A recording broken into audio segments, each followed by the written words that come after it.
Yeah, sure. Thanks. Afternoon, everybody. Nice to see you guys again. So, yeah, I think just on the injuries, I don't know if you guys want me to go deep into every single player. That's going to take time.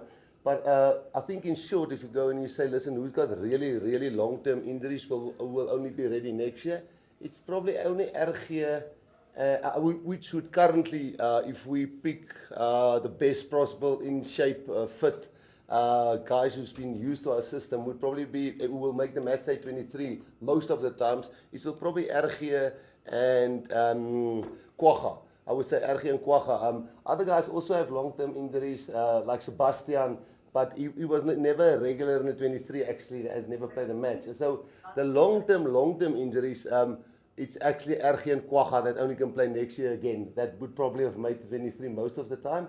And then, yes, we do have other long-term injuries, but those were youngsters and guys who still must find their feet, as I say, in a regular match day 23. So to get back to your question, yeah, the light is, we are lucky with Dave Wessels and Kevin Foot and Alf Felix help us coordinate the things between the different teams, that the junior bokke, Don helps them with the scrums, although they have their own scrum coach. Don also helps there. Dion go and help with the lineouts. So we interact a lot. But to answer your question, sorry, it's a long answer, having them actually here and seeing, looking in the guy's eyes, and does he understand, does he not understand?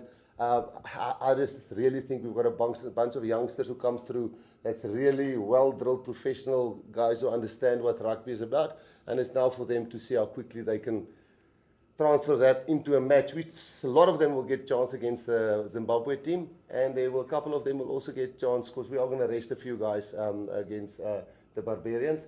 And the two teams has been picked. The players know who the two teams are. Jan? Thanks, Rassie. Alfred.